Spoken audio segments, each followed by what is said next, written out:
Hii mmea unaitwa geranium rose scented. Rose scented. Hapa nimelima kuta vaneka na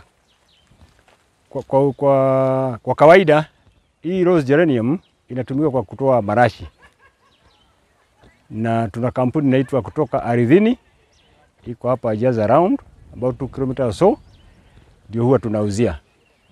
Na huu mmea kwa quarter of an acre ikiwa well managed inatoa kama tani 5 to around tuseme 4 to 5 tons, na ni mzuri sana sababu iko na malipo mzuri na haina gharama mingi.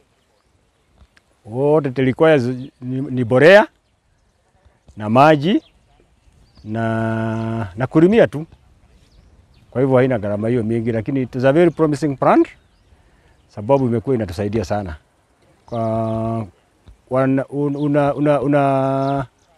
Unapanda kamumea ambayo inakuwa supply na hiyo kampuni, alafu after 6 to 7 months inakuwa ready for harvest. Panda kwa the last 2 years na imekuwa imenisaidia sana sababu niko na familia ambayo natumia kulisha, kwa hiyo pesa ninapata kwa hiyo mmea na mambo ya shule na upkeep ya familia tuseme.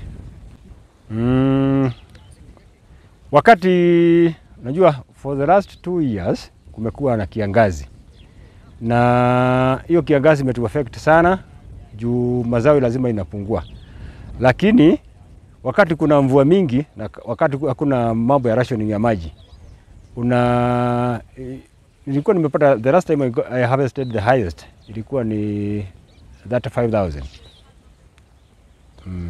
Advantage nyingine naye the byproduct, hii mmea ikiwa crushed wakitoa marashi, hiyo maganda nyingine inabaki inakuja naweka mulch, inakuwa kama borea, bado inaongeza humus kwa mshanga. Kwa hivyo hakuna kitu inapotea. Najua zamani hata ilikuwa haiuzwi, walikuwa natupa wanatafuta pahali ya kutupa, lakini of late juu wakulima wameanza kujua manufaa yake, demand imekuwa kubwa sana. Sasa mpaka imekuwa lazima watu wanalipa kitu kidogo ndio upate that byproduct. Yeah. The region imepanuka sana in the whole world, isipokuwa the upper part of it. The lower side watu wanalima hii maua sababu I think it is the only promising crop in this region ukilinganisha na hii mimea ingine. Challenges yake wakati hakuna maji, ukikosa maji basi mafuno hakuna, unakuwa frustrated. Basically in Nyeri we are really coming up with mostly herbs, where we are having most of the individual exporters. We have the people who export from on land. You have your own land, you produce, you do your vetting, then we are able to give you the export license, on which we have the minimum requirements for export to being a grading shade, a chemical store, and you can export from your farm or you can contract farmers.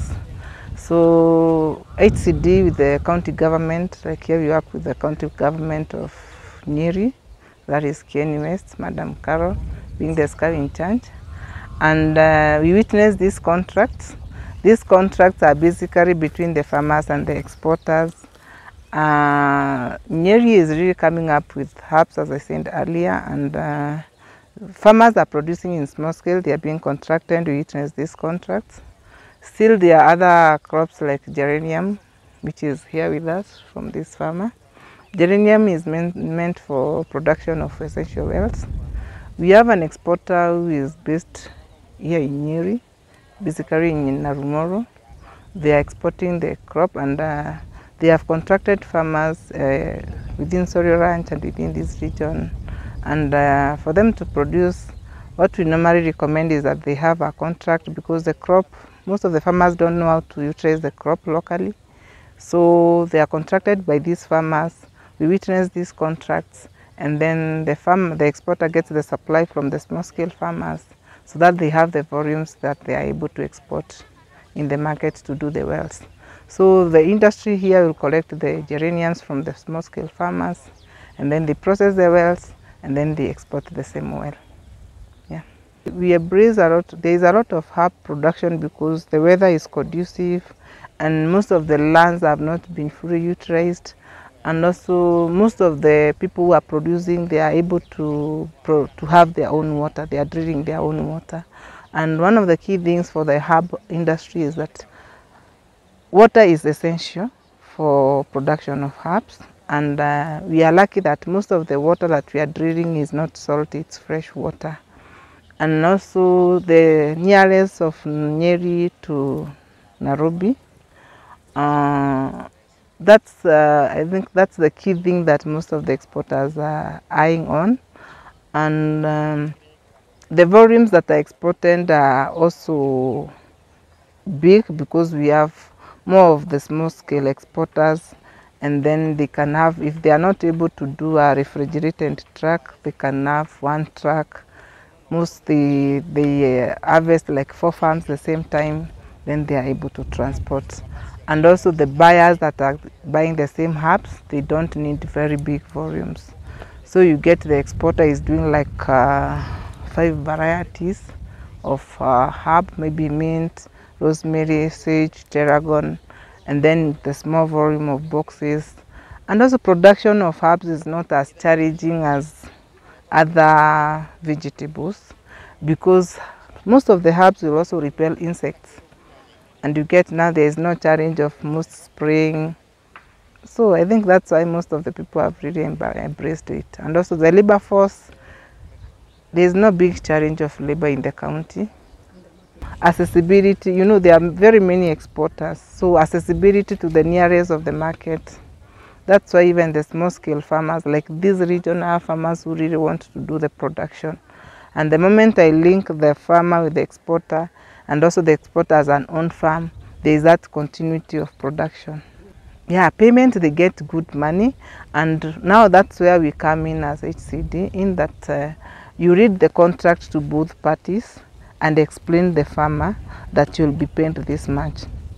So more of times there is 3 types of payments, but most exporters will do a fortnight basis payment, that is after every 2 weeks. And also the contract will stipulate that if it's rosemary, you are giving me 1 kg, I'm buying at 300 shillings, 60 shillings, 80 shillings. So even this farmer can easily be prepared to go and get a loan, come and invest, maybe do a borehole, and now the money is paid through that bank account and the deductions are just made. So in case there is misunderstanding between the farmer and the exporter, the county government and HCD, the authority, will intervene, where the key role is to bring back the both parties. Yeah.